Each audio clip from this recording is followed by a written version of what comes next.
Bella gente, benvenuti in Egitto. Sono qui per vivere un viaggio che sto aspettando da una vita intera, cioè un viaggio che mi porterà indietro di quasi 5.000 anni nella storia. Per prima cosa trascorrerò 5 giorni a bordo di una motonave che mi porterà da Luxor ad Aswan, solcando le acque del Nilo.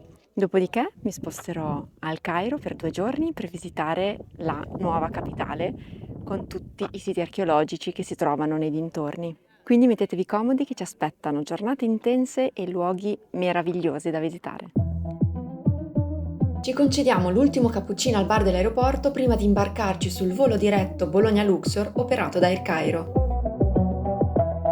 Ci sistemiamo a bordo dell'Embraer, ovvero quello che io definisco l'autobus dei cieli, e attendiamo il cestino del pranzo.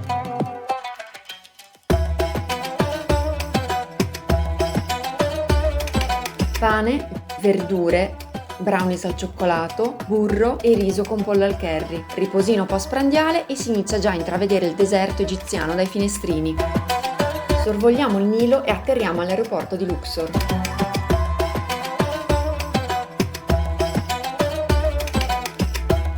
Prima di ritirare i bagagli, paghiamo il visto turistico di $25 e compiliamo la stilosissima carta dell'immigrazione.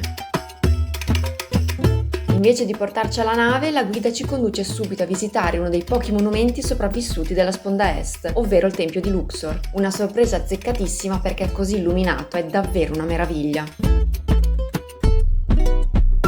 Il Tempio di Luxor fu costruito da Menofi III e immancabilmente modificato ed espanso da Ramsete II, come praticamente ogni monumento presente sul suolo egiziano appartenente a questo periodo. La struttura ricorrente nella maggior parte dei templi egizi è articolata in un ingresso monumentale orientato a est, imponente e decorato da statue di faraoni, un cortile circondato da colonne, dal quale poi si accede a una sala ipostila, decorata con colonne rappresentanti il fiore di loto, ovvero l'Alto Egitto, o il fiore di papiro, ovvero il Basso Egitto.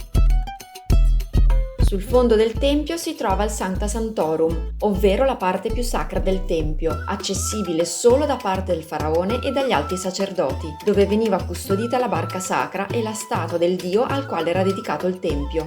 Nell'antica lingua egizia il tempio veniva infatti chiamato Ber Neter, ovvero casa di Dio. A Luxor la divinità adorata era Amon.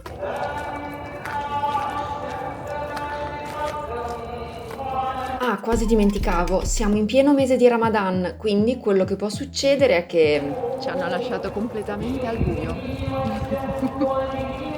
veniamo quindi accompagnati all'uscita. Purtroppo rimane solo il tempo per una veloce occhiata allo spettacolare viale di 1200 sfingi che collega questo tempio col tempio di Karnak, in programma però per domani.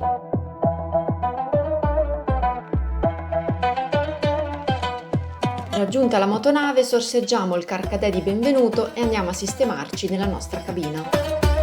Le motonavi che navigano sul Nilo consistono quasi tutte in 5 ponti. A livello dell'acqua si trova il ristorante, al secondo piano la reception con il bar e al terzo e quarto piano ci sono le stanze. Il quinto piano è chiamato Ponte Sole ed è dove si trovano gli sdrai e la piscina. Sinceramente non mi aspettavo una cabina così bella e spaziosa. Scendiamo nella sala del ristorante e faccio fuori letteralmente qualsiasi cosa trovo al buffet. Avevo giusto un po' di fame.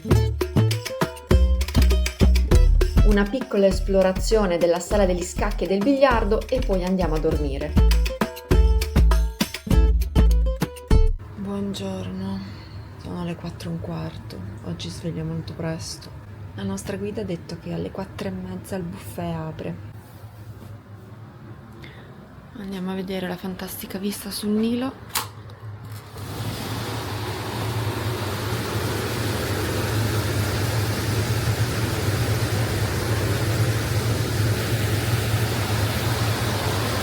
La fantastica vista sulla barca di fianco che ha pensato bene di arrivare qua attorno a mezzanotte e di fare un casino allucinante.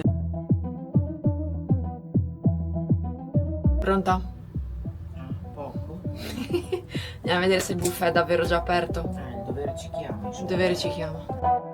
Ed ecco che a poche ore dalla cena siamo di nuovo seduti a tavola. Penso di aver esagerato un pochino con la colazione, considerando che non ho neanche fame, però ho voluto provare alcune cosine. Qui c'è una focaccina araba con la marmellata di fichi, poi ci sono dei dolcini con la frutta e i datteri col latte. Se vi state chiedendo perché la nostra cabina si affacciasse su un'altra nave, la ragione è semplice. Le navi sono tante, i punti di attracco pochi. Quindi le navi della stessa compagnia si affiancano e usano le altre navi come corridoi di passaggio. Dai, nonostante le quasi 3 ore di sonno, sono anche dignitosamente in piedi. Vai in crociera, dicevano, che così ti rilassi. Con il fresco che solo le prime ore del giorno possono donare, iniziamo le visite in programma per questa prima giornata di viaggio. Incominciamo con un saluto a 2 signori molto particolari, ovvero i Colossi di Memnone. I Colossi di Memnone sono 2 enormi statue di pietra rappresentanti il faraone Amenhotep III, che oltre 3400 anni fa facevano parte di un complesso funerario del quale non rimane alcuna traccia. Dopo la mutilazione dei volti a opera dei persiani e la sostituzione della cultura egiziana con quella greca, il nome del faraone andò perduto fino a essere tuttora chiamato col nome di Memnone, un semidio della mitologia greca ucciso da Achille. La loro notorietà risiede nel fatto che un tempo da una di esse si propagavano rumori che all'epoca furono interpretati proprio come l'ultimo saluto di Memnone a sua madre Eos. Dopo qualche cedimento strutturale, dalle 2 statue non furono più uditi questi rumori e cessarono di suscitare lo scalpore generale. Ciao cagnetto marcio! Ciao! Ci spostiamo di qualche altro chilometro per raggiungere un altro luogo imperdibile della sponda ovest del Nilo a Luxor. Punto il coso, subito. Dipende quali sono i nostri, sono questi? Non so, saranno già preparati 3, ci stiamo 8, 3 per 8, 24. Siamo ai 26, quindi... Secondo me 3, 6, 9, 12, 24, 3... Sono 3 in ogni sedile, secondo me.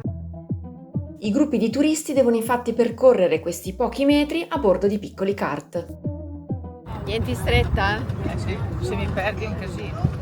Come tutte le costruzioni egizie attinenti l'aldilà, il tempio funerario di Hatshepsut si trova sulla sponda ovest del Nilo e, come tutti i templi di Luxor, è dedicato al dio Amon-Ra. In quasi 5.000 anni di storia, solo 5 donne ebbero il potere di regnare sull'Egitto. Tra queste, la prima donna ad avere pieni poteri come faraone e aver avuto un ruolo significativo nella storia era proprio la regina Hatshepsut, che regnò per ben 21 anni. La sua ascesa al trono però non avvenne proprio legalmente. Sarebbe infatti dovuto diventare faraone il suo figliastro Thutmose III, ovvero un bambino di soli 7 anni, che dovette però aspettare fino all'età di 28 per poterlo diventare. E appena ebbe il potere, come prima cosa si preoccupò di cancellare ogni traccia della regina Hatshepsut dal proprio tempio, Cartiglio compreso. Questa vendetta è ben visibile nella sala dove viene raffigurata l'origine divina della regina, ovvero l'arma da lei utilizzata per impossessarsi legalmente del trono.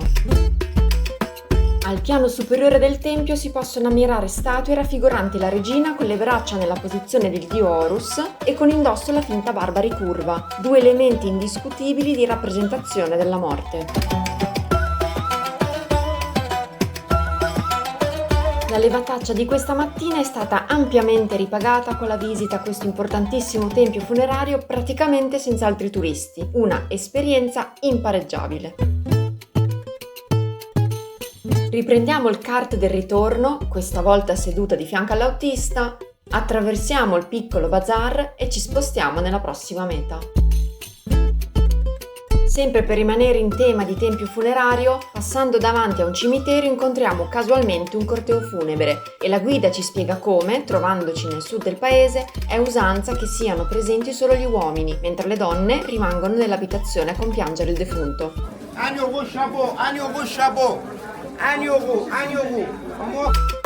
Per accedere a una qualsiasi attrazione turistica, oltre a scansionare il proprio biglietto per passare i tornelli, si viene sottoposti a controlli con raggi X e metal detector. Hanno quasi tutti i vetri crepati, un motivo ci sarà, Comunque il secondo kart della giornata. La Valle dei Re consiste in un'area geografica scelta per 500 anni dai faraoni come luogo di sepoltura, quando finalmente si resero conto che un'enorme piramide in mezzo al deserto non era esattamente un luogo dove la mummia con i propri tesori reali potessero riposare in eterno al sicuro dai ladri. Il primo faraone a scegliere questa zona fu Thutmose I, ovvero il padre della regina Hatshepsut. In totale sono 64 le tombe attualmente riportate alla luce, numerate in base all'ordine di scoperta. La prima tomba visitata è la tomba di Siptah, lunga 130 metri e articolata in 2 discese e 2 corridoi che conducono alla camera del sarcofago. All'ingresso sono raffigurate una donna alata, fiori di loto e fiori di papiro, a simboleggiare che il faraone ha regnato su Alto e Basso Egitto con la giustizia della dea Maat. Poco più avanti viene rappresentata la cosiddetta apertura della bocca, ovvero un rituale estremamente importante per garantire una vita dignitosa nell'aldilà. Lungo il primo corridoio viene raffigurata la famosa scena della mummificazione, dove la divinità maggiormente presente è Anubi, in quanto dio della mummificazione. Come piccola curiosità, la parola mummia deriva dalla parola mimia, che in lingua araba indica la sostanza usata per asfaltare le strade. Dopo la seconda discesa e il secondo corridoio, quasi completamente disadorni e con le pareti grezze, si arriva alla camera del sarcofago. La camera è rimasta incompiuta perché il faraone è deceduto prima che potessero ultimare la tomba. La seconda tomba visitata è quella di Seti II, nipote di Ramsete II, lunga 140 metri. Questa tomba è importante per diverse ragioni, tra le quali quella di essere il luogo prescelto per il restauro del tesoro funerario di Tutankhamon prima del suo trasporto al Museo del Cairo. Per la realizzazione di questa tomba hanno inoltre operato un cambiamento di sistema, in quanto non procedevano più dall'ingresso fino al fondo, ma prima scavavano tutta la struttura per poi procedere alla contemporanea decorazione dall'ingresso e dal fondo con 2 diverse squadre che si sarebbero dovute incontrare a metà strada. Ma anche in questo caso il faraone è deceduto prima della fine dei lavori, lasciandola incompiuta nella parte centrale. Per gli egittologi però è stata un'importante occasione per studiare il processo di costruzione di queste tombe. Nella camera del sarcofago possiamo osservare il coperchio in pietra originale e, eccezionalmente, un soffitto dipinto direttamente sulla roccia grezza. Come ultima tomba visitiamo la spettacolare dimora eterna di Ramsete III. Mi faccio forare per la terza e ultima volta il biglietto d'ingresso e mi avventuro in questo tunnel di 190 metri di lunghezza gremito di turisti, umidità e meraviglie per gli occhi.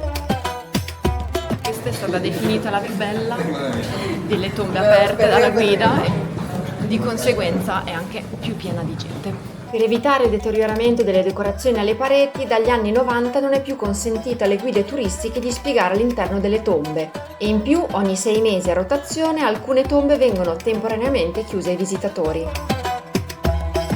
Nonostante non vengano considerate di livello eccelso, le decorazioni dei corridoi e degli annessi laterali sono davvero spettacolari, con una spiccata abbondanza di oro e una particolare illuminazione che rende sicuramente il tutto molto più suggestivo. Sente che qua è pieno di gente perché c'è tantissima umidità e si fa fatica a respirare. L'unico punto in cui si riesce a respirare è qui perché non c'è più nessuno. Alle 3 tombe incluse nel biglietto d'ingresso decidiamo di aggiungere la costosissima tomba di Tutankhamon, scoperta nel 1922 dall'inglese Howard Carter. La tomba è davvero piccola, con solo una sala decorata. Su di una parete sono dipinti 12 babbuini, che rappresentano le ore notturne che deve attraversare il sole prima di una nuova alba. 15 euro per vedere questo, però era molto bello. Riprendiamo il kart per lasciare questo fantastico luogo ricco di bellezze. Affrontiamo il bazar e faccio uno spuntino veloce con qualcosa in tascata dal buffet della colazione, che sto già morendo di fame. Quello che ci aspetta adesso è una delle 3 soste commerciali previste in questo viaggio. La città di Luxor è infatti famosa per la lavorazione dell'alabastro, una roccia calcarea traslucida molto presente in quest'area. Ci accolgono con una spiegazione su come distinguere il vero alabastro dalle imitazioni.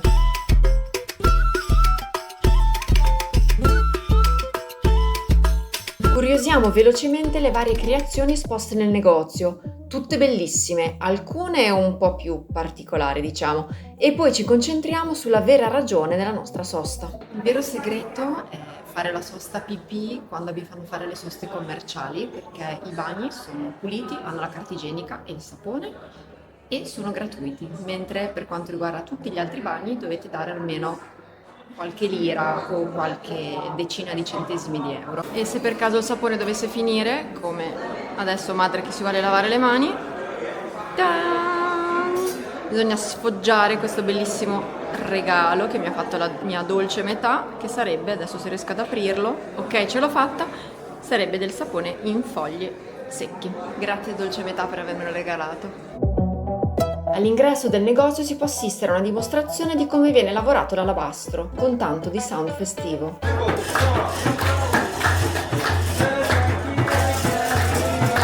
Nel frattempo che eravamo dentro a questo negozio di prodotti artigianali, il cielo si è fatto molto più nuvoloso e secondo me fra un pochino ci scappa anche un pochino di pioggerellina. Dopo questa sosta commerciale in uno dei tantissimi negozi di artigianato disseminati lungo la strada, torniamo verso Luxor. Luxor è una città che conta più di 1 milione di abitanti. Nell'arco di 3200 anni Luxor è stata rinominata con vari appellativi. Gli antichi egizi chiamarono questa città Waset, col significato di il trono, in quanto è rimasta al trono dell'Egitto, ovvero la capitale, per 500 anni. Per 800 anni venne invece chiamata Tebe, o Tebe la città delle 100 porte, in quanto accessibile da qualsiasi strada. Il nome attuale venne attribuito dagli arabi col significato di palazzi, in quanto per loro le strutture religiose osservate non erano altro che palazzi. Le case degli abitanti sembrano incompiute, come se il progetto originale fosse quello di aggiungere almeno un altro piano. Dai tetti spuntano infatti dei piloni di cemento armato con i fili di metallo che svettano verso il cielo. Arriviamo infine all'ultima visita della giornata, il Tempio di Karnak. Passiamo i soliti controlli di sicurezza e iniziamo la visita del più grande tempio egizio esistente al mondo. Per la costruzione del Tempio di Karnak si dice ci siano voluti più di 1000 anni e la partecipazione di più di 700 faraoni, ma solo perché gli egittologi come approssimazione sommano gli anni dei regni di tutti i faraoni che hanno contribuito al suo aspetto finale. Attraversiamo il cortile di epoca tarda con le sue 10 colonne, delle quali ne rimane solo una, e accediamo alla sala ipostila con le sue 134 colonne. Le 12 colonne centrali hanno il capitello a forma di fiore di papiro aperto, mentre le altre di fiore di papiro chiuso. È proprio in queste colonne che stava la genialità di questo popolo. Quelle che per noi sono solo colonne, per loro erano dei veri e propri fusti di papiro, e solo i fiori più alti e raggiunti dai raggi solari potevano fiorire. Questo ha suggerito anche come le 122 colonne con fiori chiusi sorreggessero un soffitto di legno, oggi in parte ricostruito. Niente, alla fine non ha piovuto, il cielo si è aperto e io non mi sono neanche messa la protezione solare. Oltre a questa sala, in antichità Tutmose I eresse 4 obelischi, dei quali ne rimane solo uno. Gli altri sono sparsi per il mondo, destino che d'altronde è capitato alla maggior parte degli obelischi egizi. In vicinanza a questi, la figlia Hatshepsut ne eresse altri 2, poi nascosti da un alto muro come vendetta da parte del figliastro. A breve distanza si trova il lago sacro utilizzato un tempo per la purificazione e una statua a forma di scarabeo che si dice porti fortuna. Io ci provo, chissà che non si realizzi davvero. L'angolo che più adoro di questo tempio è senza dubbio la parete di sfingi situata proprio dietro a uno dei piloni d'ingresso.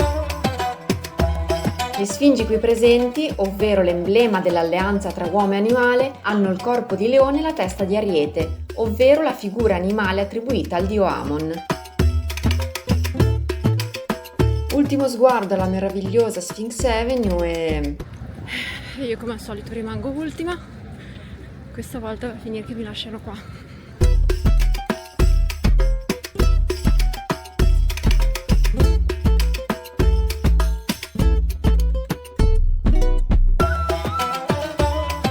Torniamo alla motonave attraversando la hall di un'altra motonave e veniamo accolte da un bicchiere di tisana calda.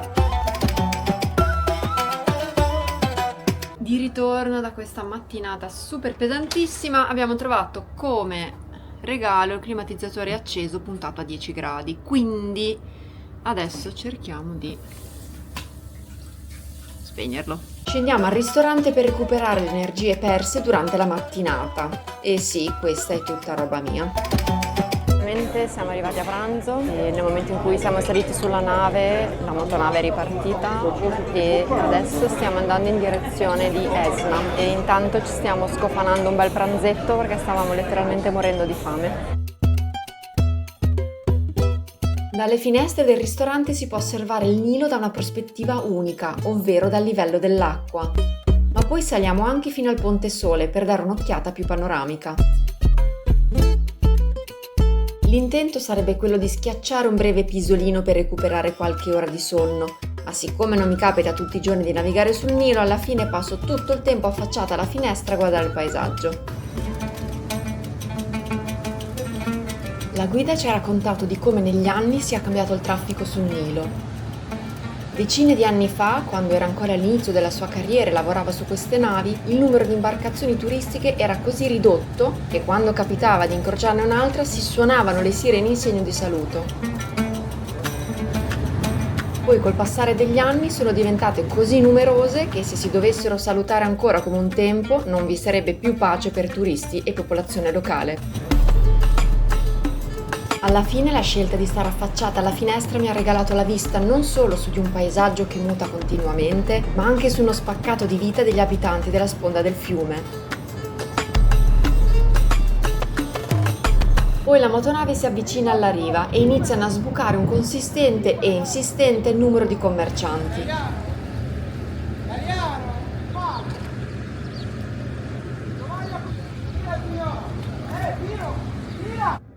È il chiaro segnale che stiamo raggiungendo la chiusa di Esna.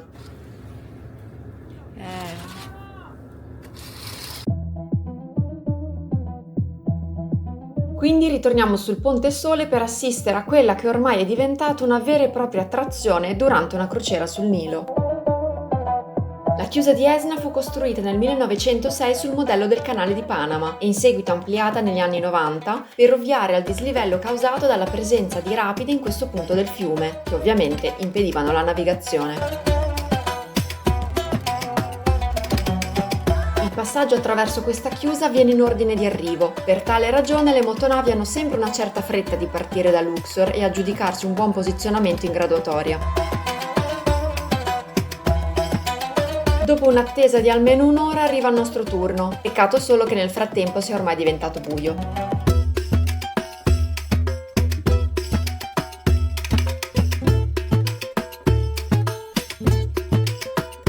In una ventina di minuti l'acqua all'interno della conca raggiunge il livello del fiume e la motonave viene liberata, con grande gioia degli ultimi commercianti che ancora sperano nella vendita dell'ultimo minuto prima di parcheggiare la barchetta e tornare a casa.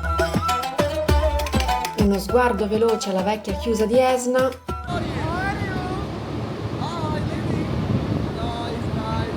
e scendiamo al bar, dove ci attende il benvenuto da parte del direttore della nave. Welcome on board here in MS Jazz Celebrity. Ma quello che tutti stavamo aspettando era di assaltare l'enorme banco allestito con i drink di benvenuto. A noi ne capita uno analcolico composto da 3 strati di frutta frullata. Oltre a essere molto bello da vedere, era anche davvero ottimo. Poi scendiamo al ristorante e finalmente possiamo andare a letto. Buonanotte!